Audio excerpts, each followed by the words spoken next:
സ്തോത്രം. സമാലേഖന പഠനത്തിലേക്ക് കടന്നു വന്നിരിക്കുന്ന എല്ലാ പ്രിയപ്പെട്ടവർക്കും യേശുവർദ്ധാവിന്റെ നാമത്തിൽ സ്നേഹവന്ദനം അറിയിക്കുന്നു. പ്രത്യേക കർത്താദാസൻ നമ്മളോട് കർത്താവ് സഹായിച്ചല്ലോ, നന്ദി പറയുന്നു. നമ്മുടെ സമാലേഖന പഠനത്തിൻ്റെ രണ്ടാമത്തെ പ്രധാന ശീർഷകത്തിലാണ് നമ്മളിപ്പോൾ നിൽക്കുന്നത്. എന്താണത്? ഒന്നാമത്തേത് മുഖവുരയാണ്. നമ്മൾ ചിന്തിച്ചു കഴിഞ്ഞു. ഒന്നാം അധ്യായത്തിൻ്റെ 1 മുതൽ 17 വരെയുള്ള വാക്യം. രണ്ടാമത്തെ സെക്ഷൻ എന്താണ്? നീതീകരണത്തിൻ്റെ അനിവാര്യത. എന്തുകൊണ്ട് നീതീകരണം ആവശ്യമാണ്? ഈ ലേഖനം 17-ാം വാക്യം അതാണ് പറഞ്ഞു നിർത്തുന്നത്. അതിൽ ദൈവത്തിൻ്റെ നീതി വിശ്വാസത്തിനായിക്കൊണ്ടും വിശ്വാസം ഹേതുവായും വിശ്വാസത്തിനായിക്കൊണ്ടും വെളിപ്പെട്ടു വരുന്നു. എൻ്റെ നീതിമാൻ വിശ്വാസത്താൽ ജീവിക്കുമെന്നല്ലോ ഉള്ളത്. അപ്പോൾ ദൈവനീതിയെക്കുറിച്ചുള്ള നീതീകരണത്തെ സംബന്ധിച്ചുള്ള കാര്യമാണ് ഇനി പറയാനായിട്ട് പോകുന്നത്. അപ്പോൾ നീതീകരണം എന്തുകൊണ്ടാണ് ആവശ്യമായിരിക്കുന്നത് എന്നുള്ളത് ആദ്യം പറയുകയാണ്. എന്തുകൊണ്ടാണ് നീതീകരണം ആവശ്യമായിരിക്കുന്നത്? ആ കാര്യം, നീതീകരണത്തെ അനിവാര്യത എന്ന ഹെഡിങ് എന്ന ശീർഷകം 1-ാം അധ്യായത്തിൻ്റെ 18 മുതൽ 3-ാം അധ്യായത്തിൻ്റെ 20 വരെയുള്ള വാക്യങ്ങളിലാണ് നാം കാണുന്നത്. 18 മുതൽ 3-ാം അധ്യായത്തിൻ്റെ 20 വരെയുള്ള വാക്യങ്ങളിലാണ് നീതീകരണത്തിൻ്റെ അനിവാര്യത എന്ന വിഷയം അപ്പോസ്തലനായ പൗലോസ് പ്രതിപാദിച്ചിരിക്കുന്നത്. എന്തുകൊണ്ടാണ് നീതീകരണം ആവശ്യമായിരിക്കുന്നത്? എന്തുകൊണ്ടാണ് നമുക്ക് നീതീകരണം ആവശ്യമായിരിക്കുന്നത്? നമ്മൾ പാപികളായതുകൊണ്ട്, അല്ലെങ്കിൽ നീതി കെട്ടവരായതുകൊണ്ട്, നീതി ഇല്ലാത്തവരായതുകൊണ്ട്. 3-ന്റെ 10-ാം വാക്യം, 3-ാം അധ്യായം 10-ാം വാക്യം എന്താണ്? നീതിമാൻ ആരുമില്ല, ഒരുത്തൻ പോലുമില്ല. അപ്പൊ ആരും നീതിമാന്മാരില്ലാത്തത് കൊണ്ടാണ് നീതീകരണത്തിന്റെ അനിവാര്യത, ആവശ്യകത വരുന്നത്. അപ്പൊ അതിൽ ആരൊക്കെയാണ് നീതി കെട്ടവരെന്നുള്ളത് ഒന്ന് എന്താണ് വകതിരിച്ച് പറയുകയാണ്. ആദ്യത്തെ ഭാഗത്ത് 1-ാം അധ്യായത്തിന് 18 മുതൽ 32 വരെയുള്ള വാക്യങ്ങൾ ആരാണ് നീതി കെട്ടവര്? ജാതികൾ പാപികളാണ് എന്നുള്ളതാണ് നമ്മൾ കഴിഞ്ഞ ക്ലാസ്സിൽ ചിന്തിച്ചത്. ജാതികൾ ചെയ്ത തെറ്റെന്താണ്?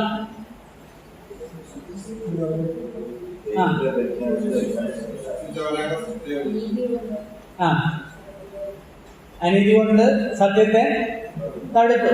പല പല പ്രയോഗങ്ങൾ 18 മുതൽ 32 വരെയുള്ള വാക്യങ്ങളിൽ ജാതികൾ ചെയ്ത തെറ്റിനെ പല പ്രയോഗങ്ങളാൽ പറഞ്ഞിട്ടുണ്ട്. അതില് ഒന്നാണ് സൗരി പറഞ്ഞ 18-ാം വാക്യം. അനീതി കൊണ്ട് സത്യത്തെ തടുക്കുന്ന മനുഷ്യന്റെ സകല അപക്തിക്കും അനീതിക്കും നേരെ ദൈവത്തിന്റെ കോപം സ്വർഗത്തിൽ നിന്ന് വെളിപ്പെട്ടു വരുന്നു. അപ്പോ അനീതി കൊണ്ട് എന്ത് ചെയ്തു? സത്യത്തെ എന്താണത് പറഞ്ഞാട്ട് അത് 25-ാം വാക്യം കൂടെ കണക്ട് ചെയ്യണം. എന്താ? അവർ ദൈവത്തിന്റെ സത്യത്തെ അവർ വ്യാജമാക്കി മാറ്റിക്കളഞ്ഞു. അവർ എന്ത് ചെയ്തു? സൃഷ്ടിച്ചവനേക്കാൾ സൃഷ്ടിയെ ഭജിച്ചാരാധിച്ചു. അപ്പൊ ദൈവത്തിന്റെ സത്യം, അതാണ് സത്യം എന്നുള്ളത് കൊണ്ട് അവിടെ പറയുന്നത്. അല്ല നമ്മൾ പറയുന്ന അമ്മയാണ് സത്യം. ആ സത്യം സത്യമായിട്ടും ആ സത്യമല്ല. സത്യം എന്താണെന്ന് ചോദിച്ചാൽ അതെന്താ പറഞ്ഞു? വഴിയും സത്യവും ജീവനും. ദൈവത്തിന്റെ സത്യം. ദൈവത്തിന്റെ സത്യം എന്താണ്? അത് ഈ ലേഖനത്തിൽ നമ്മൾ കണ്ടു. ദൈവം സൃഷ്ടാവാണ്, സർവശക്തനാണ്, സർവജ്ഞാനിയാണ്, സർവവ്യാപിയാണ്, അത്യുന്നതനാണ് മുതലായ കാര്യങ്ങൾ. അപ്പൊ ജാതികൾ ചെയ്തൊരു കാര്യം ഒന്ന്, ദൈവമുണ്ട് എന്ന് വിശ്വസിക്കുന്നവർ തന്നെയും, ദൈവം ഇല്ലെന്നല്ല, ജാതികൾ എത്തീസ്റ്റ് അല്ല, നിരീശ്വരവാദികളല്ല, നാസ്തികവാദികളല്ല, പിന്നെ ദൈവം ഉണ്ടെന്ന് വിശ്വസിക്കുന്നവരാ. പക്ഷെ എന്ത് ചെയ്യുന്നു? ദൈവത്തിന്റെ സത്യത്തെ, ദൈവം എങ്ങനെയാണോ, ഭർത്താവ് ഒരിക്കൽ പറഞ്ഞില്ലേ, ഞാൻ അങ്ങനെയുള്ളവൻ എന്ന് നിങ്ങൾ വിശ്വസിക്കായാൽ നിങ്ങൾ നിങ്ങളുടെ പാപങ്ങളിൽ മരിക്കും. യേശുവിനെ വിശ്വസിക്കുന്നവരുണ്ട്. പക്ഷെ യേശു എങ്ങനെയാണോ അങ്ങനെ വിശ്വസിക്കണം, എങ്കിലേ അതുകൊണ്ട് പ്രയോജനം ഉള്ളൂ. അല്ലെങ്കിൽ നരകത്തില് യേശുവിനെ വിശ്വസിക്കുന്ന നരകത്തിൽ പോകുന്ന ഒത്തിരി ആളുകളുണ്ട്. അപ്പൊ യേശു എങ്ങനെയുള്ളവനാണ് അങ്ങനെ തന്നെ വിശ്വസിക്കും. അപ്പൊ ദൈവത്തിന്റെ സത്യത്തെ അവർ വിശ്വസിക്കുന്നില്ലായകയാൽ അവരെന്ത് ചെയ്യുന്നു? നമ്മൾ കണ്ടു, ദൈവത്തിന്റെ സത്യം ദൈവം ചെയ്തിട്ടുണ്ട്, എല്ലാവർക്കും വെളിപ്പെടുത്തിയിട്ടുണ്ട്. എങ്ങനെയൊക്കെ വെളിപ്പെടുത്തിയ 3 കാര്യങ്ങൾ കഴിഞ്ഞ നമ്മൾ പറഞ്ഞു. 1, ഇവിടെ പറഞ്ഞിരിക്കുന്ന സൃഷ്ടിയിലൂടെ. 2, വചനത്തിലൂടെ. 3, പുത്രനിലൂടെ. അപ്പൊ സൃഷ്ടിയിലൂടെ ദൈവം വെളിപ്പെടുത്തി. പക്ഷെ വെളിപ്പെടുത്തി കിട്ടിയ ആ യാഥാർത്ഥ്യത്തെ അനുസരിക്കാനായിട്ട് അവർക്ക് മനസ്സില്ല. അവരെന്ത് ചെയ്യും? 23-ാം വാക്യം, അവർ അനശ്വരനായ ദൈവത്തിന്റെ തേജസ്സിനെ അക്ഷയനായ ബൈബിളിൽ അക്ഷയനായ ദൈവത്തിന്റെ തേജസ്സിനെ നശിച്ചു പോകുന്ന പക്ഷി, നാൽക്കാലി, ഇടജാതി, മനുഷ്യൻ എന്നിവയുടെ രൂപസാദൃശ്യമുള്ള വിഗ്രഹങ്ങൾക്ക് കൈമാറി. ഞാൻ PSC പീപ്പിളായിരിക്കും പറയുന്നത്. അതാണ് അത് കുറച്ചുകൂടി. അപ്പൊ അവൾ അങ്ങനെ വരുമ്പോ ദൈവത്തെ അംഗീകരിക്കുന്നു എന്ന് പറയുകയും ദൈവത്തിന്റെ സത്യത്തെ ചെയ്യുന്നു, നിരസിക്കുകയും ചെയ്യുന്നു. അത് ദൈവത്തെ നിരസിക്കുന്നതിന് തുല്യമാണ്. അപ്പൊ ദൈവം ചെയ്യും.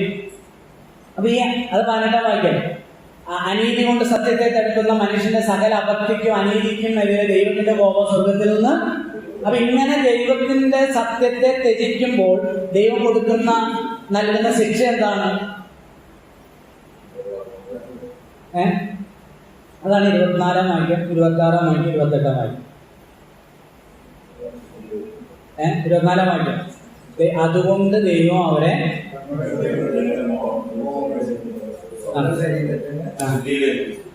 അശുദ്ധിയിൽ. 26-ാം വാക്യം,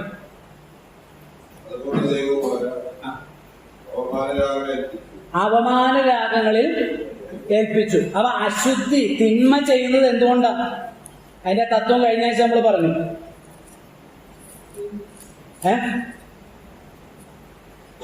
ദൈവത്തിൽ നിന്ന് അകന്നു പോകുന്നതുകൊണ്ട്, പരിശുദ്ധനായ ദൈവത്തിൽ നിന്ന് അകന്നു പോകുന്നതുകൊണ്ട്, അല്ലെങ്കിൽ ദൈവം അങ്ങനെ ചെയ്യുവാനായിട്ട് കൈവിടുന്നു, ഏൽപ്പിച്ചു കൊടുക്കുന്നത് കൊണ്ടാണ്. 2 തെസ്സലോനിക്കർ 2-ാം അധ്യായത്തിന്റെ 9 മുതൽ 11 വരെയുള്ള വാക്യങ്ങൾ കഴിഞ്ഞ ആഴ്ച വായിച്ചതാണ്. നിങ്ങൾ ആ വോയിസ് കേട്ട് നമ്മുടെ ചർച്ചിന്റെ ഗ്രൂപ്പിൽ ഒരു ഔട്ട്ലൈൻ ഉണ്ട്. ആ ഔട്ട്ലൈൻ കണ്ടു കാണുമല്ലോ. ആ ഔട്ട്ലൈൻ നോക്കി വോയിസ് കേട്ട് നോട്ടുകൾ ചെയ്യണം. ഒരു 200 പേജിന്റെ ഒരു ബുക്ക് മേടിക്കും. എന്നിട്ട് എന്ത് ചെയ്യും? എഴുതണം. ഒരു നോട്ട് എഴുതിയിട്ട് അതിൻ്റെ കാണും. നല്ല നോട്ട് തയ്യാറാക്കുന്നവർക്ക് തരാം സമ്മാനങ്ങൾ. ഇത് വോയിസ് ഉണ്ട്. നമ്മുടെ ബ്രദർ വോയിസ് ഒക്കെ അത് കറക്റ്റ് ചെയ്ത് നമുക്ക് തരുന്നുണ്ട്. അപ്പം അത് കേട്ട് നിങ്ങൾക്ക് നോട്ട് ചെയ്താൽ അങ്ങനെ ഒരു പീരീഡ്, ഒരു സബ്ജക്റ്റ്, ഒരു ഭാഗം കഴിയുമ്പോൾ നമുക്ക് എക്സാം ഇടാം. അപ്പം അപ്പോഴെന്ത് കിട്ടും? സമ്മാനം കിട്ടും. തോൽപ്പിക്കാനല്ല, എക്സാമിന് ആരും തോൽപ്പിക്കാനല്ല, നമുക്ക് പഠിക്കാൻ വേണ്ടിയിട്ടാണ്. അപ്പം നോട്ട് തയ്യാറാക്കണം. നിങ്ങൾ ഔട്ട്ലൈൻ നോക്കി വോയിസ് കേട്ട് തയ്യാറാക്കണം. അപ്പം ദൈവത്തിന്റെ സത്യത്തിൽ നിന്ന്, വെളിച്ചത്തിൽ നിന്ന് അകന്നു പോകുന്നത് കൊണ്ട് ദൈവം ആ വ്യക്തിയെ കൈവിടുകയാണ്, അശുദ്ധിയിൽ ഏൽപ്പിക്കുകയാണ്. അവന്റെ അവിടെ പറയുന്നുണ്ട്, അതിന്റെ 1-ാം അധ്യായത്തിന്റെ 26 മുതലുള്ള വാക്യങ്ങൾ. അതുകൊണ്ട് ദൈവം അവരെ അവമാനരാഗങ്ങളിൽ അവരുടെ സ്ത്രീകൾ സ്വാഭാവിക ഭോഗത്തെ സ്വഭാവവിരുദ്ധമാക്കി കളഞ്ഞു. അവണ്ണം പുരുഷന്മാരും സ്വാഭാവിക സ്ത്രീഭോഗം വിട്ട് അന്യോന്യം കാമം ജ്വലിച്ച് ആണോടാൻ അവലക്ഷണമായിട്ട് പ്രവർത്തിച്ചു. ഇങ്ങനെ അവർ തങ്ങളുടെ വിഭ്രമത്തിന് യോഗ്യമായ പ്രതിഫലം തങ്ങളിൽ തന്നെ പ്രാപിച്ചു. അപ്പൊ ഈ തിന്മ ഇത് ചെയ്യുന്നത് തന്നെ എന്താണ്?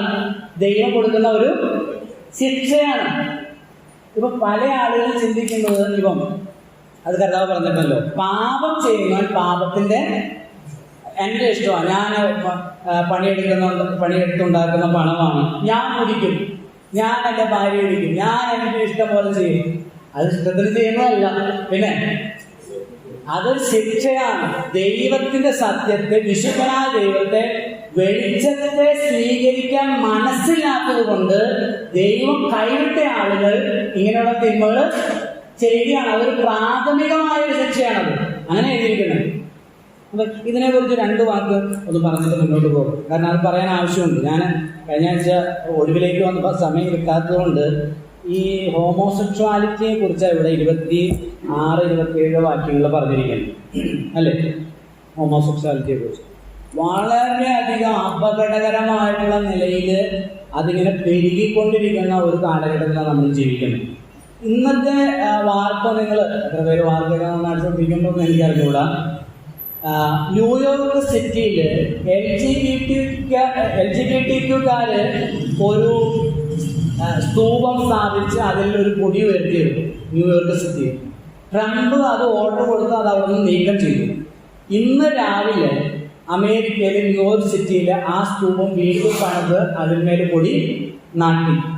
ന്യൂയോർക്ക് സിറ്റി മേയർ ഒരു സ്വവർഗാനുരാഗിയാണ്. നമുക്കറിയാം ഇന്ന് യൂറോപ്പിലെ പല രാജ്യങ്ങളുടെയും പ്രസിഡന്റുമാരിലും അതുപോലെ നമുക്കറിയാം എന്താണ് ന്യൂസിലാൻഡിന്റെ പ്രധാനമന്ത്രി ഒരു സ്വവർഗാനുരാഗിയാണ്, ഒരു സ്ത്രീ. ലോകത്തിൽ അനുദിനവും വ്യാപകമായി കൊണ്ടിരിക്കുന്ന ഒരു കാര്യമാണ്. അപ്പം അതിനെ ഹ്യൂമൻ റൈറ്റ്സ് എന്നോ അല്ലെങ്കിൽ സ്വതന്ത്രത സ്വാതന്ത്ര്യം എന്നൊക്കെ ആളുകൾ ഓമനപ്പേരിട്ട് വിളിക്കുന്നത്. ഞാൻ പറയുന്നത് പല ഹ്യൂമൻ റൈറ്റ്സ് എന്ന് പറഞ്ഞ് പല ആളുകൾ ചെയ്യുന്ന മനുഷ്യാവകാശം എന്ന് പറഞ്ഞ് ചെയ്യുന്ന പല കാര്യങ്ങളും അതിന് തോന്നിയവാസം വിളിക്കാൻ കഴിയുള്ളൂ. അത് ദൈവത്തെ സ്വീകരിക്കാൻ, ദൈവം എങ്ങനെയാണോ അങ്ങനെ ദൈവത്തെ അംഗീകരിക്കാൻ മനസ്സില്ലാത്തതുകൊണ്ട് ദൈവം നിർദ്ദിഷ്ട ബുദ്ധിയിൽ 28 വാക്യത്തിൽ ദൈവത്തെ പരിജ്ഞാനത്തിൽ ധരിപ്പാൻ ഇഷ്ടമില്ലാത്തതിന് തക്കവണ്ണം ദൈവം അവരെ ഉചിതമല്ലാത്തത് ചെയ്യുവാൻ നിർദ്ദിഷ്ട ബുദ്ധിയിലേൽപ്പിച്ചു എന്നാണ്. നിർദ്ദിഷ്ട ബുദ്ധിയിലേൽപ്പിച്ചു. ഞാനിത് പറയുമ്പോൾ എനിക്ക് എന്താണ് രോമാഞ്ചം കൊള്ളുന്നു. കാരണം ഞങ്ങളുടെ കുടുംബങ്ങളിൽ തന്നെ നമ്മുടെ ബ്രദർ ആൻഡ് ഫാമിലീസിൽ തന്നെ ഇങ്ങനത്തെ ആളുകൾ ഉണ്ട്. പുരുഷനായിട്ട് ജനിച്ച് സ്ത്രീയായിട്ട് ലിംഗമാറ്റ ശസ്ത്രക്രിയ ചെയ്തവർ ഉണ്ട്. ഇന്ന് ഭയങ്കരമായിട്ട് നമ്മൾ സോഷ്യൽ മീഡിയയിൽ ശ്രദ്ധിച്ചാലറിയാം, നമ്മുടെ ഈ ന്യൂസ് ചാനലുകളെല്ലാം ഇതിനെ അനുകൂലിക്കുന്നവരാണ്. 99% ഇങ്ങനെയുള്ള കാര്യങ്ങളെ അനുകൂലിക്കുന്നവരാണ്.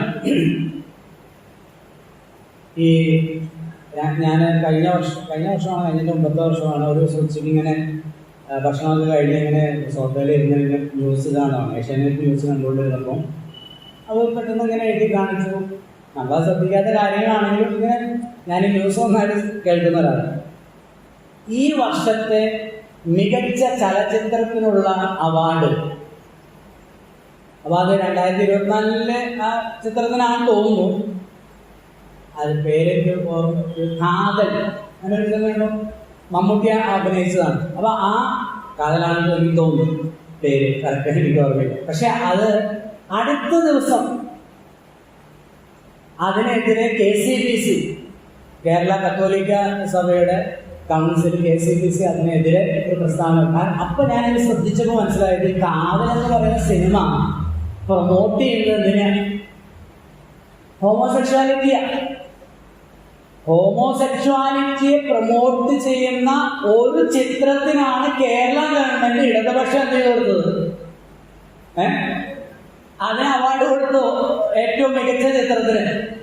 അപ്പൊ നമ്മളൊരു കാര്യം മനസ്സിലാക്കണം, പൊതു മനസ്സാക്ഷി ഇങ്ങനെയുള്ള കാര്യങ്ങളോട് കൂടുതൽ അടുത്തു, അതാണ് ശരി, അതിന് ശരിയുണ്ട് എന്ന് ചിന്തിക്കുന്നവരാണ്. അങ്ങനെ അവരുടെ ഇഷ്ടമല്ലേ. അവൾക്ക് അങ്ങനെ തോന്നുന്നെങ്കിൽ അത് കഴിഞ്ഞ ദിവസം ഒരു സുവിശേഷകന്റെ ഭാര്യ പറഞ്ഞു, അദ്ദേഹത്തിന്റെ ആ സഹോദരിയുടെ ഫാമിലിയിൽ ഒരുത്തൻ ഭാര്യ ഉപേക്ഷിച്ച് മറ്റൊരുത്തിയുടെ കൂടെ ലിവിംഗ് ടുഗദർ. അപ്പൊ അത് പറഞ്ഞു, അത് ശരിയല്ലല്ലോ, അത് ദൈവവചന പ്രകാരം തെറ്റാണല്ലോ. അല്ല, അത് ഗവൺമെന്റ് ഇപ്പൊ അത് നിയമം അത് ചെയ്യുന്നുണ്ട്, അനുവദിക്കുന്നുണ്ടത്. എന്തൊരു ദുരന്തമാണെന്ന് നോക്കണം. അബ്രഹാമിനോടുകൂടെ സഞ്ചരിച്ച ലോത്ത് കൂടാരം മാറ്റി അടിച്ച് എവിടെ ചെന്നു? സോദോമിൽ ചെന്നു. എന്തുണ്ടായി? ആ പട്ടണത്തിലുള്ള ആളുകളെ 2 പുരുഷന്മാർ ലോത്തിന്റെ വീട്ടിൽ വന്നിട്ടുണ്ട് എന്ന് അറിഞ്ഞിട്ട് വീടിന്റെ വാതിൽ ഇടിച്ചു പൊളിക്കാൻ വേണ്ടി പുറത്തു നൽകുക. ഇപ്പൊ ലോത്ത് കരഞ്ഞു പറയുന്നുണ്ട്. എന്താ പറഞ്ഞ? കന്യകമാരായ 2 പുത്രിമാർ എനിക്ക് ഉണ്ട്, ഞാൻ ഈ വാതിൽ തുറന്ന് അവരെ നിങ്ങൾക്ക് തരാം, അവരെ ബോധിച്ചോളൂ എന്ന് പറഞ്ഞപ്പോൾ അവരെന്താ പറഞ്ഞത്? അവരെ വേണ്ട, അവിടെ ഇരിക്കുന്ന ആബാലവൃദ്ധം ജനങ്ങളും വന്നു. ന്യായവിധി വരുമോ? തീ ഇറക്കുമോ? അപ്പൊ എല്ലാ യുഗത്തിന്റെ ഒടുവിൽ അത് ഉണ്ടാകും. ഇന്നത് പെരുകിക്കൊണ്ടിരിക്കുക. മറ്റൊരു കാര്യം നമ്മൾ മനസ്സിലാക്കണം, ഈ LGBT എന്താണെന്ന് പറയാം. ഇവിടെ കുറച്ച് മക്കൾ വന്നിട്ടില്ല. എന്താണ് LGBT? അതിന്റെ ഫുൾ ഫോം അറിയാമോ? L എന്ന് പറയുന്നതാണ് ലെസ്ബിയൻ. അതാണ് 26ാമത്തെ വാക്യത്തിൽ സ്ത്രീയോട് സ്ത്രീ അവലക്ഷണമായത്, സ്ത്രീകൾ തമ്മിലുള്ള ലൈംഗിക സംസർഗം. LG എന്താണ്? ഗേ, അതായത് പുരുഷകാമികൾ. സ്ത്രീകാമികൾ, പുരുഷകാമികൾ, പുരുഷനോട് പുരുഷൻ അവലക്ഷണമായിട്ട് പെരുമാറുന്നത് 27ാമത്തെ വാക്യം നമ്മൾ കാണുന്നത്. LGB എന്താണ്? ബൈസെക്ഷൽ, ഒന്നിലധികം ആളുകളുമായി സംഭോഗത്തിൽ ഏർപ്പെടുന്നത്. അത് തെറ്റാണോ? ഇപ്പോ ഞാൻ പറയും, ഇതൊക്കെ നമ്മൾ ശ്രദ്ധിക്കണം. ഇപ്പോ എന്താണ് രാഹുൽ മാങ്കൂട്ടത്തിന്റെ വിഷയത്തിൽ അദ്ദേഹം ചെയ്തത് തെറ്റാണോ? നമുക്കല്ല, നമ്മുടെ നിയമപ്രകാരം നമ്മുടെ സമൂഹത്തിന്റെ മനസാക്ഷിയിൽ അതല്ല. തെറ്റാണോ? തെറ്റല്ല. എത്ര പേരുമായിട്ട് എന്ത് ചെയ്യാം? സംസർഗത്തിൽ ഏർപ്പെടുന്നത് തെറ്റല്ല. കോടതി വരെ കഴിഞ്ഞ ദിവസം ഇന്നലെ അതാ ഒരു സൂചന നൽകിയത് ജാമ്യം കൊടുത്തപ്പോൾ. ബൈസെക്ഷൽ, പിന്നെന്താ LGBT, ട്രാൻസ്ജെൻഡർ. ഞാൻ കഴിഞ്ഞ ആഴ്ച പറഞ്ഞെന്നും എനിക്ക് തോന്നുന്നത്, ട്രംപ് അധികാരത്തിൽ വന്നപ്പോൾ 200 ഓർഡറുകളിലാണ് ഫസ്റ്റ് ഡേയിൽ ഒപ്പുവെച്ചത്. അതിൽ ഒരു ഓർഡർ എന്ന് പറയുന്നത് അമേരിക്കയിൽ 2 ജെൻഡേഴ്സേ ഉള്ളൂ, 2 ജെൻഡറേ ഉള്ളൂ, മെയിൽ ഓർ ഫീമെയിൽ, മൂന്നാമതില്ല. ഞാൻ കഴിഞ്ഞ ദിവസങ്ങളിൽ അത് കുറച്ചുകൂടി അതിനെക്കുറിച്ച് ഒന്ന് സ്റ്റഡി ചെയ്തപ്പോൾ ശരിയാണ്. മക്കളൊക്കെ സയൻസ് പഠിക്കുന്നവർ, സയൻസ് പഠിച്ചവരൊക്കെ ഇരിക്കുന്നുണ്ടല്ലോ. ഒരു ആൺകുഞ്ഞ് ജനിക്കുന്ന എങ്ങനെയാണ്? നമ്മൾ പഠിച്ചല്ലേ, ക്രോമസോം അല്ലേ? ഏത് ക്രോമസോംസ് വേണം? X-ഉം Y-ഉം അല്ലേ? ഡബിൾ X ആണെങ്കിലോ X ആണെങ്കിലോ അത് പെൺകുഞ്ഞായിരിക്കും. അപ്പൊ ഇവിടെ ഇരിക്കുന്ന ആണുങ്ങൾ സഹോദരന്മാരുടെ ക്രോമസോം ഇപ്പോൾ ചെക്ക് ചെയ്താൽ എന്തായിരിക്കും? XY ആയിരിക്കും. സഹോദരിമാരുടെ XX ആയിരിക്കും അല്ലേ? അത് ജനനത്തിലേ ഉള്ളതാണ്. അങ്ങനെ ട്രാൻസ്ജെൻഡർ എന്ന് പറഞ്ഞ ഒരു സംഭവം ഇല്ല. 1, ക്രോമസോമിൽ അത് കറക്റ്റ് ആയിരിക്കും. 2, പിന്നെന്താ? DNA നമ്മുടെ അല്ലെങ്കിൽ നമ്മുടെ ഹോർമോൺസ് ഇവിടെ ഇരിക്കുന്ന സഹോദരിമാരെ ടെസ്റ്റ് ചെയ്താൽ സ്ത്രീകൾക്കുള്ള ഹോർമോൺസ് ആയിരിക്കും, പുരുഷന്മാരുടെ ഹോർമോൺസ് ആയിരിക്കും. അതുകൊണ്ടാണ് പുരുഷന്മാരെ പോലെ ചിന്തിക്കാനോ പ്രവർത്തിക്കാനോ സ്ത്രീകൾക്ക് കഴിയാത്തതും സ്ത്രീകളെ പോലെ ചിന്തിക്കാനോ പ്രവർത്തിക്കാനോ പുരുഷന്മാർക്ക് കഴിയാത്തതും. വ്യത്യസ്തമായിട്ട് ദൈവം സൃഷ്ടിച്ചിരിക്കുക. അവിടെ പോയിട്ടാണ് ഈ സെക്സ് ട്രാൻസിഷൻ എന്ന് പറയുന്ന ലിംഗമാറ്റ ശസ്ത്രക്രിയ ചെയ്യുന്നത്. അത് മുറിച്ച് മാറ്റി വെച്ചതുകൊണ്ടോ അല്ലെങ്കിൽ കൂട്ടിച്ചേർത്തതുകൊണ്ടോ ഒരിക്കലും ആകുന്നില്ല. കാരണം ദൈവം സൃഷ്ടിച്ചത് XY ആണെങ്കിൽ അത് ഒരിക്കലും ചെയ്യാൻ കഴിയില്ല, മാറ്റാൻ കഴിയില്ല. ഇനി ഇത് മാറ്റി വെച്ചാൽ പോലും ജീവിതകാലം മുഴുവൻ ഹോർമോൺ തെറാപ്പി, ഞാൻ അതിന് പറയുന്നത് എന്താണ്, ഹോർമോൺ റീപ്ലേസ്മെന്റ് തെറാപ്പി എന്നാണ്. ഹോർമോൺ, ഒരു പുരുഷന്റെ ഹോർമോൺസ് എന്റെ ശരീരത്തിൽ, സ്ത്രീ ആകണമെങ്കിൽ ഇതിനെന്ത് ചെയ്യണം? റീപ്ലേസ് ചെയ്യണം. അത് മരണം വരെ ചെയ്തുകൊണ്ടിരിക്കണം. കാരണം സ്വാഭാവികമായിട്ട് എന്നെ ദൈവം ഇങ്ങനെ സൃഷ്ടിച്ചത് പുരുഷനായിട്ടാണ്. അപ്പൊ പുരുഷന്റെ ഹോർമോൺസ് ആണ് എന്റെ ശരീരം ചെയ്യുന്നത്, പ്രൊഡ്യൂസ് ചെയ്തുകൊണ്ടിരിക്കുന്നത്. അപ്പൊ ഈ മനുഷ്യന്റെ അവിടെ എഴുതിയിട്ടുണ്ട്, 27ാമത്തെ വാക്യം ഒന്നുകൂടി നോക്കി. 27ാം വാക്യം, അവണ്ണം പുരുഷന്മാരും സ്വാഭാവിക സ്ത്രീഭോഗം വിട്ട് അന്യോന്യം കാമം ജ്വലിച്ച് ആണോട് ആൺ അവലക്ഷണമായി പ്രവർത്തിച്ചു. ഇങ്ങനെ അവർ തങ്ങളുടെ വിഭ്രമത്തിന് യോഗ്യമായ ഇതെന്താ സംഭവം? വിഭ്രമം, തോന്നൽ. കന്യാഴ്ച ഞാൻ ആ വാക്ക് പറഞ്ഞു, തോന്നലാണ്. ഞാൻ ആരാണ്? സ്ത്രീയാണ്. ഇല്ലെന്നേ, അത് തോന്നല, വിഭ്രമമാണ്. അത് വലിയ പരാജയത്തിലേക്ക്, അപകടത്തിലേക്കാണ് മനുഷ്യനെ കൊണ്ടെത്തിക്കുന്നത്. ഇതൊക്കെ ശരിക്കും എല്ലാ കുഞ്ഞുങ്ങളും ചെറുപ്പക്കാരൊക്കെ മനസ്സിലാക്കുകയും മാതാപിതാക്കന്മാരെ മനസ്സിലാക്കുകയും പഠിപ്പിക്കുകയും അതിന് വേണ്ടുന്ന കൗൺസിലിങ്ങും ബോധവൽക്കരണം കൊടുക്കേണ്ടുന്ന ആദ്യപ്രധാനമായ ഒരു കാര്യമാണ് നമ്മൾ വളരെയധികം ശ്രദ്ധിക്കാനായിട്ട് ആവശ്യമുണ്ട്. ദൈവം നമ്മെ സഹായിക്കട്ടെ.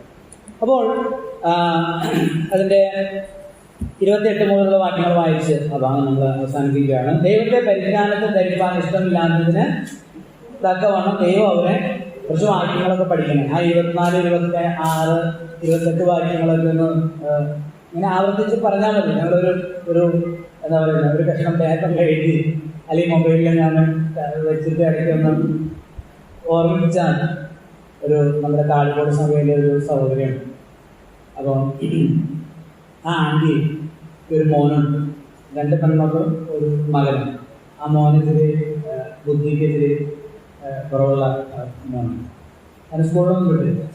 പക്ഷേ ആൻറ്റി ചെയ്യുന്ന അവർ ആടിനെ എനിക്ക് പോകുമ്പോൾ ഒരു വാക്യം ഒരു ദിവസം വരും, എഴുതി കയ്യിൽ ഒരു തുണ്ടിലാണ്. എന്നിട്ട് ഇവനെ കൂടെ പോകുന്ന ആട് മേടിക്കാം. അപ്പം ഈ ആൻറ്റി ഇത് പഠിക്കും, മോനെ പഠിക്കുകയും ചെയ്യും. അതിന് സ്കൂളിലൊന്നും കിട്ടില്ല.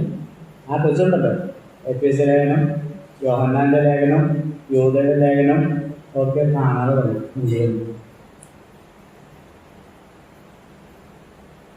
മനസ്സുണ്ടെങ്കിൽ പറ്റും, മനസ്സുണ്ടെങ്കിൽ.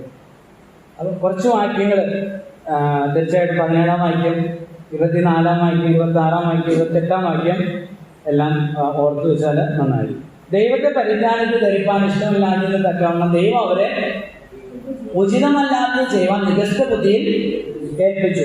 അവർ സകല അനീതിയും ദുഷ്ടതയും അത്യാഗ്രഹവും ദുർബുദ്ധിയും നിറഞ്ഞവർ, അസൂയ, കുല, പിണക്കം, കപടം, ദുശീലം എന്നിവ തിങ്ങിയവർ, കുരുളക്കാർ, ഏഷണക്കാർ, ദൈവദേഷികൾ, നിഷ്ഠൂരന്മാർ, ഗർഭിഷ്ഠന്മാർ, ആത്മപ്രശംസക്കാർ, ബുദ്ധദോഷം സങ്കല്പിക്കുന്നവർ. കണ്ടോ, പുതിയ തിന്മകള് വകഞ്ഞുണ്ടാക്കും. മാതാപിതാക്കന്മാരെ അനുസരിക്കാത്തവർ, ബുദ്ധിഹീനർ, നിയമലംഘികൾ, വാത്സല്യമില്ലാത്തവർ, കനിവറ്റവർ. 32 ഈ വക പ്രവർത്തിക്കുന്നവർ മരണയോഗ്യരെന്നുള്ള ദൈവന്യായം അവർ അറിഞ്ഞിട്ടും അവയെ പ്രവർത്തിക്കുക മാത്രമല്ല, പ്രവർത്തിക്കുന്നവരിൽ എന്തുകൊണ്ടാണ് ജാതികൾ പാപികൾ? ദൈവത്തിന്റെ സത്യത്തെ വ്യാജമാക്കിക്കൾ, ദൈവത്തിന്റെ സത്യത്തെ അനീതി കൊണ്ട് തടുത്തു. ദൈവം എന്താണോ ആ ദൈവത്തെ അങ്ങനെ തന്നെ അവർ സ്വീകരിക്കാൻ മനസ്സ് ഇല്ലാതെ അവിശ്വസിച്ച് വിഗ്രഹങ്ങളെ ഉണ്ടാക്കി നമസ്കരിച്ചു. വിഗ്രഹാരാധന ഏറ്റവും വലിയ ഭാഗം 10 കൽപ്പനയിൽ 2ാമത്തെ കൽപ്പനയാണ്, അല്ലേ? ഓക്കെ. അപ്പൊ ദൈവം അവരെ അശുദ്ധിയിൽ ഏൽപ്പിച്ചപ്പോൾ അവർ ആസ്വദിച്ച ആ തിന്മകള് അവര് ചെയ്തെന്ന് മാത്രമല്ല, ചെയ്യുന്നവര് പ്രസാദിക്കുകയും കൂടെ ചെയ്തു. തിന്മ ചെയ്യുക മാത്രമല്ല, ഇപ്പം പല ആളുകൾക്കും പല കാര്യങ്ങളും ദോഷമായി ഭവിക്കുന്നതിന്റെ ഒരു കാരണം ആ തിന്മ അവർ ചെയ്തിട്ടല്ല. പിന്നെ വല്ലവരും ചെയ്ത തിന്മയെ കൂട്ടു നിൽക്കുക, അതിനെ ആസ്വദിക്കുക, അതിൽ പ്രസാദിക്കുക. ഇപ്പൊ എല്ലാവരും രാഹുൽ മാങ്കോട്ടും അല്ല, പക്ഷെ നമ്മൾ സോഷ്യൽ മീഡിയ ശ്രദ്ധിച്ചു നോക്കിയാൽ അറിയാം, വളരെയധികം ആളുകൾ അതിലെന്ത് ചെയ്യുന്നുണ്ട്, സപ്പോർട്ട് ചെയ്യുന്നുണ്ട്, അല്ലെങ്കിൽ അതിനെ സന്തോഷിക്കുന്ന ആളുകൾ, അത് ഒരു തെറ്റുമില്ല എന്ന് ചിന്തിക്കുന്ന ആളുകൾ. അപ്പുറത്തെ വശത്ത് സ്ത്രീ ശരിയോ തെറ്റോ എന്നുള്ളതല്ല, ഇപ്പുറത്തെ വശത്ത് ഈ പറയുന്ന ലിസ്റ്റിൽപ്പെട്ട പാപങ്ങൾ ചെയ്യുന്നവരെ സപ്പോർട്ട് ചെയ്യുക. അതെന്താണ്? അതെന്തുകൊണ്ടാണ്? ദൈവം കൈവിടുന്നതുകൊണ്ടാണ്. ഈ വക പ്രവർത്തിക്കുന്നവർ, 32 വാക്യം, അതും പ്രധാനം, ഈ വക പ്രവർത്തിക്കുന്നവർ മരണയോഗ്യരെന്ന ദൈവനീതി അറിഞ്ഞിട്ടും, ദൈവത്തിന്റെ നീതി ഉണ്ട് കേട്ടോ, ഇന്ത്യൻ സുപ്രീം കോടതിയുടെ നീതിയല്ല നീതി, ആണോ ചോദിച്ചത്? അല്ല, ദൈവത്തിന്റെ നീതിയാണ്. ഈ നമ്മുടെ സമൂഹത്തിന് പോലും അതാണ് ഈ കുഴപ്പം വരുന്നത്. ഈ ലിബറലിസം തലയ്ക്ക് പിടിക്കുമ്പോൾ സമൂഹം പോലും ഈ സംഭവങ്ങൾക്ക് ഒരു 10 വർഷം അല്ലെങ്കിൽ 20 വർഷം മുമ്പാണെങ്കിൽ സമൂഹത്തിന് എന്ത് ചെയ്യും? തള്ളിപ്പറയും, ഇല്ലേ? തള്ളിപ്പറയില്ലേ? ഇപ്പോ നിയമം മാത്രമല്ല, സമൂഹത്തിന്റെ മനസ്സിലെന്തായി? ഈ ലിബറലിസം കയറി, സ്വതന്ത്രവാദം കയറി കഴിഞ്ഞപ്പോൾ ഇതൊന്നും തെറ്റല്ല എന്നായി. പക്ഷെ ദൈവത്തിന്റെ നീതിക്കത്തില്ല മാറ്റം. ഈ വക പ്രവർത്തിക്കുന്നവർ മരണയോഗ്യർ എന്നുള്ള ദൈവനീതി അവർ അറിഞ്ഞിട്ടും എന്താ അവർ പ്രവർത്തിക്കുക മാത്രമല്ല, പ്രവർത്തിക്കുന്നവരിൽ പ്രസാദിക്കണം. തടുക്കാൻ പറ്റും? തീ തടുക്കാൻ പറ്റും? വീട്ടിൽ വരും. നീ കൂടാരം മാറ്റി മാറ്റി അടിച്ച് സോദോം വരെ പട്ടണത്തിലേക്ക്, അബ്രാം ഗ്രാമത്തിലെ കിടക്കുന്നത് കൂടാരത്തിൽ, പുള്ളിക്കും ഭാര്യയ്ക്കും മക്കൾക്ക് എവിടെ താമസിക്കണം? പട്ടണത്തിലേക്ക്. തീ ഇറങ്ങി ഓടേണ്ടതില്ല, ഒരു സംശയമില്ല. ദൈവത്തിന്റെ ന്യായവിധിയെ തടുക്കാൻ ആർക്കും കഴിയും. നമുക്ക് മുന്നോട്ട് പോവാം. രണ്ടാമത്തെ അധ്യായത്തിന്റെ 1 മുതൽ 3-ാം അധ്യായത്തിന്റെ 8 വരെയുള്ള വാക്യങ്ങളിൽ യഹൂദന്മാർ പാപികളാണ് എന്നതാണ് നമ്മൾ ചിന്തിക്കുന്നത്. യഹൂദന്മാർ പാപികളാണ്. 1-ാം അധ്യായത്തിന്റെ 18 മുതൽ 32 വരെ നമ്മൾ ചിന്തിച്ചത് ജാതികൾ പാപികളാണ്. ഇനിയുള്ള പോർഷനില് 2-1 മുതൽ 3-8 വരെ യഹൂദന്മാർ പാപികളാണ് എന്നുള്ളതാണ്. 1-2 പ്രസ്താവനകൾ നമുക്ക് നോക്കാം. അതിൻ്റെ 2-ാം അധ്യായത്തിന് 1-ാം വാക്യം, അതുകൊണ്ട് വിധിക്കുന്ന ഏത് മനുഷ്യനുമായുള്ളവയെ നിനക്ക് പ്രതിവാദം പറവാൻ ഇല്ല, അന്യനെ വിധിക്കുന്നതിൽ നീ നിന്നെ തന്നെ, അവിടെ പ്രോനൗൺ സർവനാമം നീ അല്ലെ. 17-ാം വാക്യം നോക്കി, നീയോ, ഈ നീ ആരാ? നീയോ യഹൂദൻ. 17-ാം വാക്യം, നീയോ യഹൂദൻ. 25-ാം വാക്യം, നീ ന്യായപ്രമാണം ആചരിച്ചാൽ. അപ്പൊ ഇതാരെ കുറിച്ചാ പറയുന്നത്? ആരെ കുറിച്ചാ? യഹൂദനെ കുറിച്ച്, ഇസ്രായേലിനെ കുറിച്ചാണ്. ഓക്കെ. ഈ 1-ാമത്തെ ഭാഗത്ത് ജാതികൾ പാപികളാണ്, തെറ്റുകാരാണെന്ന് പറയുമ്പോൾ യഹൂദന്മാർക്ക് വലിയ സന്തോഷമാണ്. ഇതന്നെയല്ലേ നമ്മൾ പറഞ്ഞുകൊണ്ടിരുന്നത്. അവരാരാ? അവര് പാപികളാണ്. ഇപ്പൊ നമ്മുടെ സമൂഹത്തിലെ ഏതെങ്കിലും ഒരാളെ അത് ശരിയല്ല എന്ന് പറഞ്ഞാൽ ബാക്കിയുള്ളവർക്ക് എന്തായി? ഈ മറ്റുള്ളവർ തെറ്റുകാരായതുകൊണ്ട് സ്വയം നല്ലവരാണെന്ന് ധരിക്കുന്ന ഒത്തിരി ആളുകൾ ഉണ്ട്. അങ്ങനെ ഒരു തത്വമുണ്ട് അല്ലേ? മറ്റുള്ളവരെ പറഞ്ഞ് തെറ്റുകാരാക്കുക. അങ്ങനെ ആകുമ്പോൾ നമ്മൾ എന്തായി? ഇല്ലേ? അങ്ങനെ ആകും ഇല്ല. ജാതികൾ പാപികളായതുകൊണ്ട്, നീതി കെട്ടവരായതുകൊണ്ട്, ദൈവിക ന്യായവിധിക്ക് അർഹരായത് കൊണ്ട് തങ്ങൾ നല്ലവരാണ് എന്ന് ചിന്തിക്കുന്ന ഒരു കൂട്ടം ആളുകളാണ് യഹൂദന്മാര്. അവർക്കുള്ളതാണ് 2-1 മുതൽ 3-ാം അധ്യായത്തിന് 8 വരെ. നമുക്ക് വായിക്കാം. അതിന്റെ ആദ്യത്തെ ഭാഗം, ഈ യഹൂദന്മാർ പാപികളാണെന്ന് സ്ഥാപിക്കാനായിട്ട് അപ്പോസ്തലനായ പൗലോസ് 4 കാരണങ്ങളാണ് നിരത്തുന്നത്. 4 കാരണങ്ങൾ. 1-ാമത്തെ കാരണം 1 മുതൽ 3 വരെയുള്ള വാക്യങ്ങൾ വായിച്ചാട്ടെ. അതുകൊണ്ട് വിധിക്കുന്ന ഏത് മനുഷ്യനുമായുള്ളവരെ നിനക്ക് പ്രതിവാദം പരിപാലിക്കുക. അന്യനെ വിധിക്കുന്നത് നീ നിന്നെ തന്നെ കുറ്റം വിധിക്കുന്നു. വിധിക്കുന്ന നീ അത് തന്നെ പ്രവർത്തിക്കുന്നവർ. എന്നാൽ ആ വക പ്രവർത്തിക്കുന്നവരുടെ നേരെ ദൈവത്തിന്റെ വിധി സത്യാനുസരണമായിരിക്കുമെന്ന് നാം അറിയുന്നു. ആ വക പ്രവർത്തിക്കുന്നവരെ വിധിക്കുകയും അത് തന്നെ പ്രവർത്തിക്കുകയും ചെയ്യുന്ന മനുഷ്യ, നീ ദൈവത്തിന്റെ വിധിയിൽ നിന്ന് തെറ്റി ഒഴിയുമെന്ന് ധരിക്കുന്നു. അതുകൊണ്ട് വിധിക്കുന്ന ഏത് മനുഷ്യനുമായുള്ളവരെ നിനക്ക് പ്രതിവാദം പറവാൻ അന്യനെ വിധിക്കുന്നതിൽ നീ നിന്നെ തന്നെ കുറ്റം വിധിക്കുന്നു. 3-ാം വാക്യം സ്പഷ്ടമാണ്. എന്താ? ആ വക പ്രവർത്തിക്കുന്നവരെ വിധിക്കുകയും അത് തന്നെ പ്രവർത്തിക്കുകയും ചെയ്യുന്ന മനുഷ്യൻ നീ ദൈവത്തിന്റെ വിധിയിൽ നിന്ന് തെറ്റി ഒഴിയുമെന്ന് നിരൂപിക്കുന്നു. ഒരു ഉദാഹരണം പറഞ്ഞാൽ എളുപ്പം മനസ്സിലാവും. ഞാൻ മംഗലണ്ടാകുന്ന കുടിയേറ്റ പ്രദേശത്ത് ശുശ്രൂഷകാലം ചെയ്തു. അവിടെ കത്തോലിക്ക സഹോദരന്മാർ ധാരാളം ആളുണ്ട്. പാലായനും ഇടുക്കിയിൽ കൂടിയേറിയ ആളുകളാണ്. അവിടെ ഭവനങ്ങളിലൊക്കെ ചെന്ന് സുവിശേഷം പറയാനായിട്ട് പോകുമ്പോൾ ഞാനിങ്ങനെ ചോദിക്കും, ഹൈന്ദവര് വിഗ്രഹാരാധികളാണോ? അപ്പൊ അവരുടനെ ചാടി കയറി പറയും, അതെ, പിന്നെ അവര് കല്ലും മണ്ണും മരവും ഒക്കെ വെച്ച് എന്ത് ചെയ്യുന്നുണ്ട്, വിഗ്രഹങ്ങളൊക്കെ ഉണ്ടാക്കി നമസ്കരിക്കുന്നുണ്ട്. അത് വിഗ്രഹാരാധികളാണ്. നിങ്ങളാണ് നമ്മൾ അല്ല. മനസ്സിലായോ? എന്താണോ മറ്റുള്ളവരുടെ മേൽ കുറ്റമായിട്ട് ദൈവിക ശിക്ഷയ്ക്ക് കാരണമായിട്ട് ആരോപിക്കുന്നത്, അതേ കാര്യങ്ങൾ തങ്ങൾ ചെയ്യുന്നതിനാൽ ഒരിക്കലും അത് തെറ്റാണെന്ന് അവരെന്ത് ചെയ്യുന്നില്ല, അംഗീകരിക്കുന്നില്ല. നമ്മുടെ ഒരു സഹോദരനുണ്ട്. ഉള്ളൊരു കാലത്ത് ഈ ടി വിയെ ഭയങ്കരമായിട്ട് നഖശിഖാന്തം വെറുത്തിരുന്ന ഒരാളാണ്. ഞാനിപ്പോഴും ഓർക്കുന്നത്, ഒരു വീട് വിസിറ്റ് ചെയ്യുമ്പോൾ ആ സഹോദരനോട് പോയപ്പോൾ ആ വീട്ടിലുള്ളവർ ഇതിന് ടി വി കാണില്ല. എന്താ കണ്ടതെന്ന് നമുക്കറിയില്ല. നമ്മൾ ചെല്ലുമ്പോഴത്തേനും അത് ഓഫ് ചെയ്യും. അങ്ങോട്ട് കയറി ചെല്ലുന്നു തന്നെ കോപിച്ചിട്ടാണ് ടി വിക്കെതിരെ പറഞ്ഞത്. ഇടയ്ക്കിടയ്ക്ക് ടി വിക്കെതിരെയൊക്കെ പ്രസംഗിക്കും. ഒരിക്കൽ ഞാൻ ഈ സഹോദരന്റെ വീട്ടിൽ കയറി ചെല്ലുമ്പോൾ പുള്ളി ഇരുന്ന് നല്ല മനോഹരമായിട്ട് സിനിമ കണ്ടുകൊണ്ടിരിക്കുക. പിന്നീട് കഷ്ടകാശായിട്ട് ഇതാണ് പറയുന്നത്, അല്ലയോ യഹൂദ, നീ ദൈവത്താൽ തിരഞ്ഞെടുക്കപ്പെട്ട ഒരു ജനമായതുകൊണ്ട്, ഇവിടെ നീ എന്ന് പറയുന്ന ഒരു വ്യക്തിയല്ല, പിന്നെ യഹൂദൻ ആയതുകൊണ്ട് നീ ചെയ്യുന്ന കാര്യങ്ങൾ മറ്റുള്ളവർ ചെയ്യുന്നതിനാൽ അത് തെറ്റും, നീ ചെയ്താൽ തെറ്റല്ലാതെയും ആകുന്നില്ല. അപ്പോൾ ഇവിടുത്തെ തത്വം, പൗലോസിലേക്ക് കൊണ്ടുവരുന്ന തത്വം, നീ ഏത് കാര്യത്തിൽ മറ്റുള്ളവരെ വിധിക്കുന്നുവോ എന്നിട്ട് അതേ കാര്യം നീ ചെയ്യുന്നതിനാൽ നിന്റെ വാ തന്നെ നിന്നെ കുറ്റം വിധിക്കുന്നു. ഒന്നുകൂടെ വായിച്ചാൽ അത് ക്ലിയർ ആവും.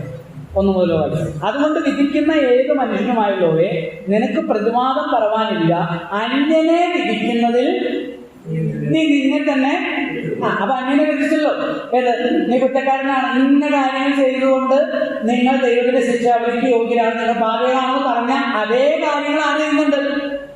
യഹൂദൻ ചെയ്യുന്നുണ്ട്. അതുകൊണ്ട് യഹൂദനാണ് ദൈവത്തിന്റെ ന്യായവിധിക്ക് യോഗ്യനാണ്. 2-ാം വാക്യം. എന്നാൽ ആവക പ്രവർത്തിക്കുന്നവരുടെ നേരെ ദൈവത്തിന്റെ വിധി സത്യാനുസരണമായിരിക്കുന്നു എന്ന് നാം പറയുന്നു. എന്താണ് ആവക പ്രവർത്തിക്കുന്നവരുടെ നേരെ ദൈവത്തിന്റെ വിധി സത്യാനുസരണം എന്ന് പറഞ്ഞാൽ എന്താണ്? ഒന്നും പറയാതിരിക്കാൻ പറ്റില്ല, പറഞ്ഞത് നിങ്ങൾ പറയേണ്ടത്. 2-ാം വാക്യം. ആ വക പ്രവർത്തിക്കുന്നവരുടെ നേരെ ദൈവത്തിന്റെ വിധി, ഇംഗ്ലീഷിൽ എങ്ങനെ English bank rightly falls upon. Rightly falls എന്താ? ആ വക പ്രവർത്തിക്കുന്നവരുടെ നേരെ ദൈവത്തിന്റെ വിധി സത്യാനുസരണമായിരിക്കുന്നു എന്ന് പറഞ്ഞാൽ എന്താ? ആർക്കും പറഞ്ഞു? സൗകര്യങ്ങൾക്ക്. അതാ നേരത്തെ പറഞ്ഞത്. അപ്പുറത്തെ അവറാച്ചൻ ചേട്ടൻ നുണ പറയുന്നു. അവറാച്ചൻ ചേട്ടൻ എന്ത് പറയുന്നു? നുണ പറയുന്നു. അല്ല വേണ്ട, അസഭ്യം പറയുന്നയാള്. അപ്പൊ നമ്മൾ ഇവിടെ നിന്ന് പറയുക എന്ത്?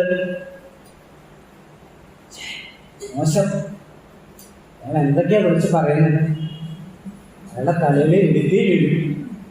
ദൈവം ശിക്ഷിക്കുക അയാളെ.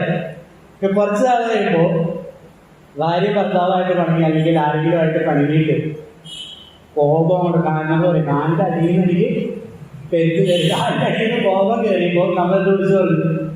ഈ അവറാശിച്ചായിട്ട് വിളിച്ചു പറഞ്ഞ അതേ കാര്യങ്ങൾ നമ്മൾ വിളിച്ചു പറഞ്ഞു. അവറാശിച്ചായിട്ട് ദൈവം എന്ത് ചെയ്യും? ശിക്ഷിക്കും. നമ്മള് വിശ്വാസികളല്ലേ? അതാണ് സത്യാനുസരണം. Rightly falls upon. ഒരാളെ ശിക്ഷിക്കുകയും മറ്റൊരാളെ ശിക്ഷിക്കാതിരിക്കാൻ ദൈവത്തിന് കഴിയില്ല. അതാണ് റൈറ്റ്ലി. അപ്പൊ ഇത് ജാതികൾ ഇന്ന കാര്യങ്ങൾ ചെയ്യുന്നതിനാൽ അവർ തെറ്റുകാരാണെന്ന് പറയുകയും ആയതിനാൽ അവർ ശിക്ഷായോഗ്യരാണെന്ന് പറയുകയും നീ അതേ കാര്യം ചെയ്യുന്നതിനാൽ നിനക്കൊന്നും കിട്ടും, ശിക്ഷ കിട്ടുമെന്ന് ദൈവമല്ല പറയുന്നത്.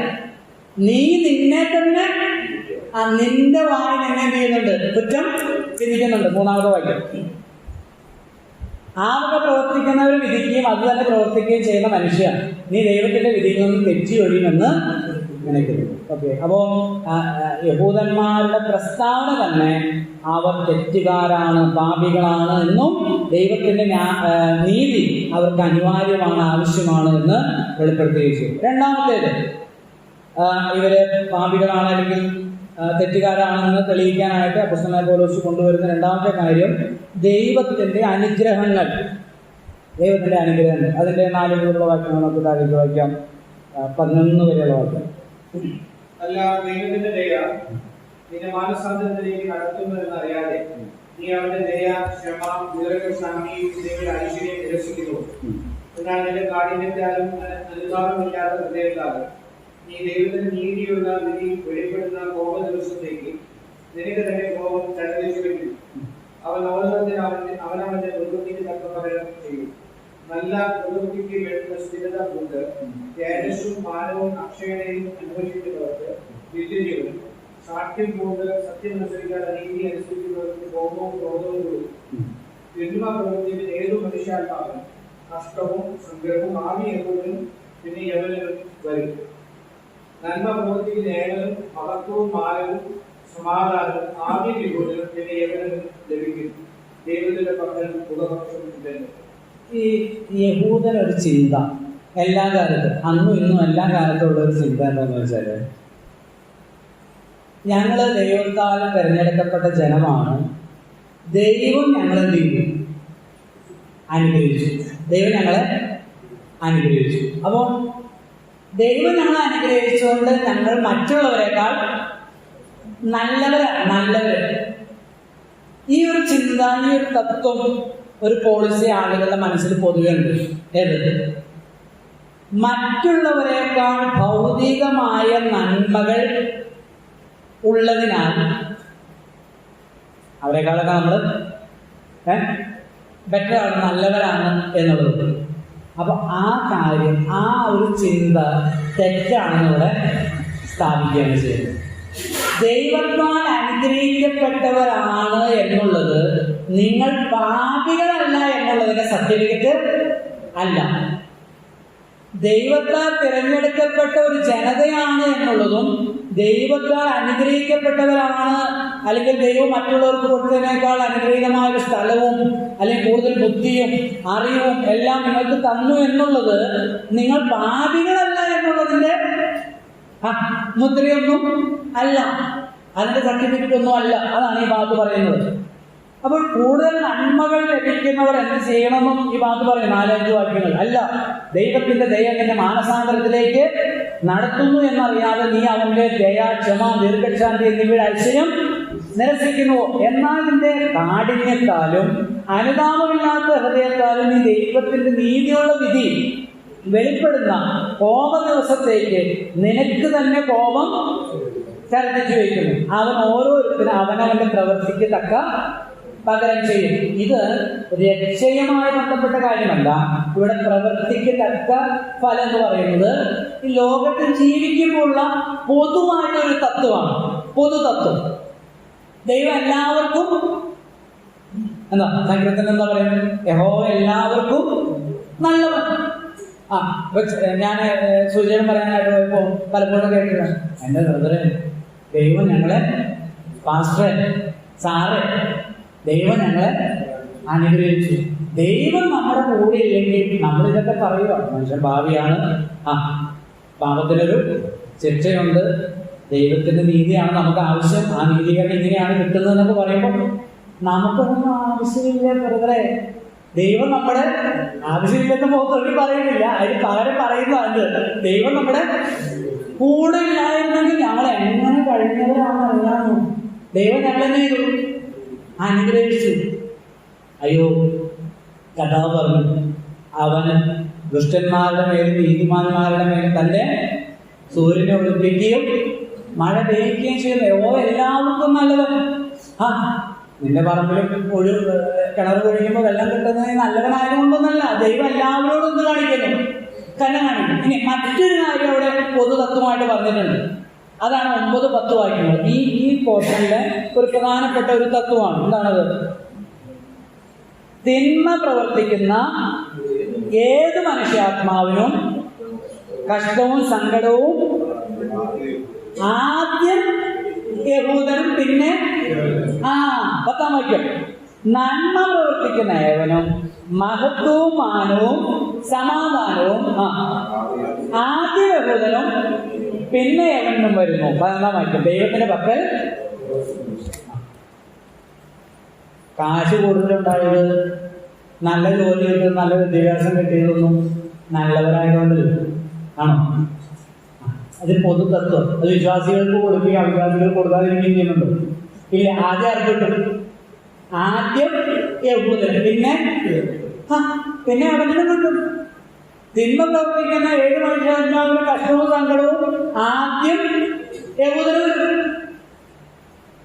കിട്ടും. അടി അത് പിന്നെ ആർക്ക് കൊടുക്കുന്നത്? യവനും കിട്ടും. അവിടെ ഒരു വാക്കുണ്ട്, ഏത് മനുഷ്യാത്മാവും. ഏത്, ഇനി റോമാലേഖനത്തിലെ പ്രധാനപ്പെട്ട ഒരു വാക്കാണ് എല്ലാവർക്കും, എല്ലാവരും, ഏവർക്കും, ഏവരും. അതിനകത്ത് വളരെയധികം പ്രാധാന്യം നമ്മൾ മുന്നോട്ട് ചിന്തിക്കും. കാരണം നന്മ പ്രവർത്തിക്കുന്ന ഏത് മനുഷ്യാത്മാവിനും മാനവും മഹത്വവും സമാധാനവും ആദ്യം യഹൂദനും പിന്നെ അത് നമുക്ക് നന്മ കിട്ടും. അതുപോലെ തന്നെ അടിയും കിട്ടും, ഒരു സംശയം വേണ്ട. കാരണം എന്താ? 2-ാം വാക്യം, ഈ വക പ്രവർത്തിക്കുന്നവരുടെ നേരെ ദൈവത്തിന്റെ വിധി സത്യാനുസരണ. ദൈവത്തിന് അത് മാറ്റാൻ പറ്റുമോ? ഇല്ല. രക്ഷ വേറെ കേട്ടോ, രക്ഷ വേറെ. നമ്മൾ 3-ാം വാക്യത്തിലേക്ക് വരുമ്പോൾ പറയും. അത് ഇത് വെച്ച് അല്ല. ഇവിടെ നമ്മള് ന്യായമല്ലാത്ത ഒരു ജീവിതം നയിക്കുന്നെങ്കിൽ എന്നുണ്ടാവും, ബുദ്ധിമുട്ടുണ്ടാവും. ജീവിതത്തിൽ അതിന്റെ കഷ്ടവും സങ്കടവും സമാധാനക്കേടും വീട്ടിൽ വഴക്കും എന്താണ് പ്രശ്നങ്ങളും സാമ്പത്തിക ബുദ്ധിമുട്ടും കടഭാരങ്ങളും പ്രയാസങ്ങളൊക്കെ ഉണ്ടാവും. ഇല്ലേ? ഉണ്ടാവില്ല? ഉണ്ടാവും. അതേസമയം ഒരു ധാർമ്മികമായ നിലവാരത്തിൽ, നല്ല നിലവാരത്തിൽ ജീവിക്കുന്നെങ്കിലും അതോട് പറഞ്ഞിരിക്കണം, മാനവും മൊത്തവും സമാധാനവും ഉണ്ടാവും. 11-ാം വാക്യാണ് അതിന്റെ കാതൽ. യഹൂദനെ മുഖത്തടിക്കുന്ന വാക്യം എന്ത്? ദൈവത്തിന്റെ പക്കൽ. ആ വാക്ക് അവർക്ക് ഒരിക്കലും അംഗീകരിക്കാൻ പറ്റില്ല. യഹൂദന് ഈ വാക്ക് വേറെ ഒരാൾ പറഞ്ഞു. ഇവിടെ പൗലോസ്ലീഹ പറഞ്ഞു ലേഖനത്തിൽ. ഇതുപോലെ ഒരാൾ പറഞ്ഞു, ഒരു അപ്പോസ്തലൻ. ആരാ?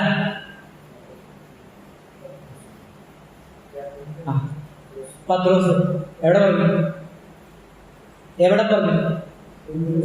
കൊർന്നല്യോസിന്റെ വീട്ടിൽ പറഞ്ഞു. കൊർന്നല്യോസ് ആരാ? വിജാതിയന, യഹൂദനല്ല. അവിടെ പ്രസംഗം തുടങ്ങുന്നത് പറഞ്ഞോണ്ടാ. 34-ാം വാക്യം, 10-ന്റെ 34. എന്ത്? ദൈവത്തിന്റെ പക്കൽ മുഖപക്ഷമില്ല എന്ന് ഞാൻ അറിയുന്നു എന്ന് പറഞ്ഞുകൊണ്ടാ പ്രസംഗം തുടങ്ങുന്ന പത്രോസ് കൊർന്നല്യോസിന്റെ വീട്ടില്. അപ്പൊ ദൈവത്തിനതില്ല, മുഖപക്ഷമില്ല. ഞാൻ ഒരാശയം കൂടെ പറഞ്ഞ് ആ ഭാഗം. അതായത് സാധാരണ ഒരു ചോദ്യം യുക്തിവാദികൾ ചോദിക്കുന്ന ഒരു ചോദ്യമാണ്. ഈ ഇസ്രായേൽ ജനതയ്ക്ക്, അബ്രഹാമിന്റെ സന്തതിക്ക് ദൈവം ഏത് ദേശം കൊടുത്തേ? കനാൻ ദേശം എന്ന് പൊതുവെ അറിയപ്പെടുന്ന ആ പ്രദേശം. അപ്പൊ അവിടെ ചെല്ലുന്നതിന് മുമ്പ് അവിടെ ആരുണ്ട്?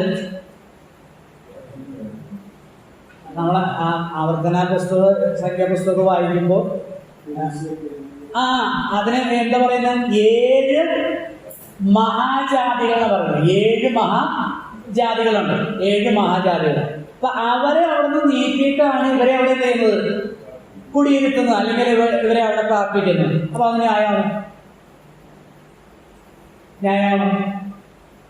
അതെന്ത് പരിപാടി? ദൈവം ഒരു നീതിയില്ലാത്ത സമാധാനമായിട്ട് കിടന്നു പറയുന്ന ആൾക്കാരെ വീട്ടിൽ നിന്ന് തല്ലി ഇറങ്ങിയിട്ട് അവിടെ വേറെ ആൾക്കാരെ കയറ്റി താമസിപ്പിക്കുന്നത് ഒരു നീതിയായിട്ട പരിപാടിയല്ലേ?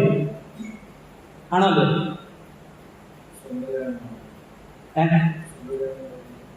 അല്ല, സ്വന്തം ജനമാണെങ്കിൽ അത് ശരിയാണോ?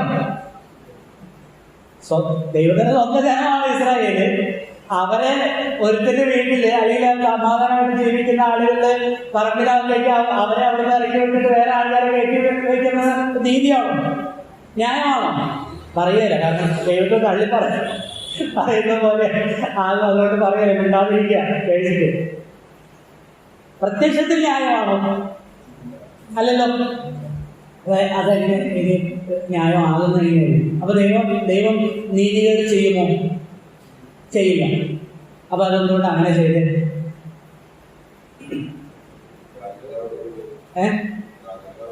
ഒരു ജാതികള് അല്ല അവിടെ നേരത്തെ താമസിക്കുന്ന ആളുകൾ തന്നെ. ദൈവം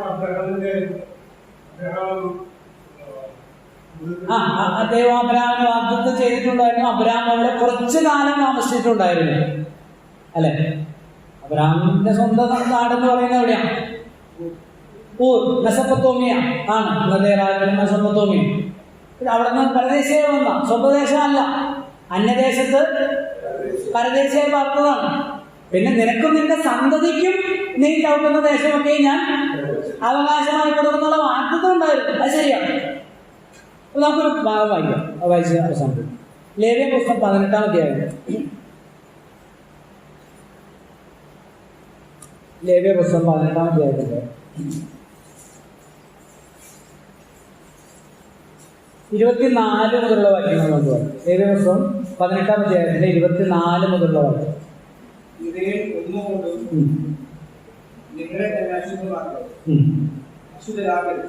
ഞാൻ നിങ്ങളുടെ മുമ്പിൽ നിന്ന് നീക്കി കളയുന്ന ജാതികൾ ഇവയൊക്കെയും തങ്ങളെ തന്നെ അശുദ്ധരാക്കിയിരിക്കും. ദേശം അശുദ്ധമായിരുന്നു. അതുകൊണ്ട് ഞാൻ അതിന്റെ അകൃത്യം അതിനെ സന്ദർശിക്കുന്നു. ദേശം തന്നെ നിവാസികളെ ശ്രദ്ധിച്ചു കളയുന്നു. ഈ മേഖലയൊക്കെയും നിങ്ങൾക്ക് മുമ്പേ ആ ദേശത്തുണ്ടായിരുന്ന മനുഷ്യർ ചെയ്ത് ദേശം അശുദ്ധമാക്കിയിരുന്നു. നിങ്ങൾക്ക് മുമ്പേ ഉണ്ടായിരുന്ന ജാതികളെ ദേശം ശ്രദ്ധിച്ചു കളഞ്ഞതുപോലെ നിങ്ങൾ അതിനെ അശുദ്ധം ആക്കിയിട്ട് നിങ്ങളെയും ശ്രദ്ധിച്ചു കളയാതിരിക്കുക. എന്റെ ചട്ടങ്ങളും രീതികളും പ്രമാണിക്കും. അപ്പൊ എന്തുകൊണ്ടാണ് അവരെ മാറ്റിയത്? അവര് നമ്മൾ 1-ാം അധ്യായത്തിൽ കണ്ടതുപോലെ ദൈവത്തിന്റെ സത്യത്തെ എന്താക്കി? വ്യാജമാക്കി ദൈവവിരുദ്ധമായ പ്രവൃത്തികൾ ചെയ്ത് ദേശത്തെ എന്താക്കി? അശുദ്ധമാക്കിയപ്പോൾ ദൈവം അവരെ എടുത്തു മാറ്റിയെങ്കിൽ ദേശം അവരെ ഛർദ്ദിച്ചു കളഞ്ഞു. എന്നിട്ട് ദൈവം ഇവരെ അവിടെ ആക്കി. ആരെ? ഇസ്രായേലിലെ യഹൂദന്മാരെ അവിടെ ആക്കി. ഇതേ പണി, ഇതേ കാര്യം യഹൂദൻ ചെയ്തപ്പോൾ ചെയ്താൽ നിന്നെന്ത് ചെയ്യും? ദേശം ഛർദ്ദിച്ചോ? എത്ര പ്രാവശ്യം ഛർദ്ദിച്ചു? എത്രയോ പ്രാവശ്യം. കഴിഞ്ഞ 3500 വർഷമായിട്ട് എത്രയോ പ്രാവശ്യം അവരെ ദൈവം എടുത്തെറിഞ്ഞു. ലോകത്തിന്റെ ഏതെല്ലാം രാജ്യം, അശൂരിലേക്ക്, ബാബിലോണിലേക്ക്, മേദോ-പേർഷ്യയിലേക്ക്, ലോകത്തിന്റെ സകല മുക്കിലും മൂലയിലേക്ക് യഹൂദനെ ദൈവം എടുത്തെറിഞ്ഞു. ദേശം ഛർദ്ദിച്ചോളം ഇന്നും അവർക്ക് സമാധാനമായിട്ട് കിടക്കാൻ കഴിയുന്നില്ല. ദൈവം നീതിമാനാണോ? ഈ വക പ്രവർത്തിക്കുന്നവരുടെ നേരെ ദൈവത്തിന്റെ വിധി സത്യാനുസരണമായിരിക്കുന്നു. ദൈവത്തിന് മുഖപക്ഷമില്ല. ഓ സ്തോത്രം. ആ കാര്യത്തിൽ നമുക്ക് സന്തോഷിക്കാനും കഴിയും, ഭയപ്പെടാനും കഴിയും.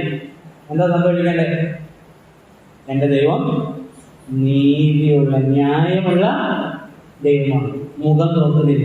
മനുഷ്യനാണ് നോക്കുന്നത്, മുഖം നോക്കും. ദൈവത്തിനതില്ല. മുഖം നോക്കേണ്ട ആവശ്യം, ആരെയും പേടിക്കേണ്ട, ആരെയും പ്രസാദിപ്പിക്കേണ്ട ആവശ്യം ഇല്ല. നമ്മൾ അതുപോലെയാണ്. ഒരേ വ്യവസ്ഥ, ഒരേ ലൈനിൽ സഞ്ചരിക്കുന്ന ആളുകളായിരുന്നു. നന്മ ചെയ്യുന്ന ഏത് മനുഷ്യാത്മാവിനും എന്താ മാനവും മഹത്വവും സമാധാനവും ആദ്യം യഹൂദനും പിന്നെ ദൈവത്തിന്റെ നീതിയും ദൈവത്തിന്റെ ന്യായം എല്ലാവർക്കും അത് കൊടുക്കും. കർത്താവായ നിങ്ങളെ നമ്മളെല്ലാവരെയും അനുഗ്രഹിക്കുന്നു.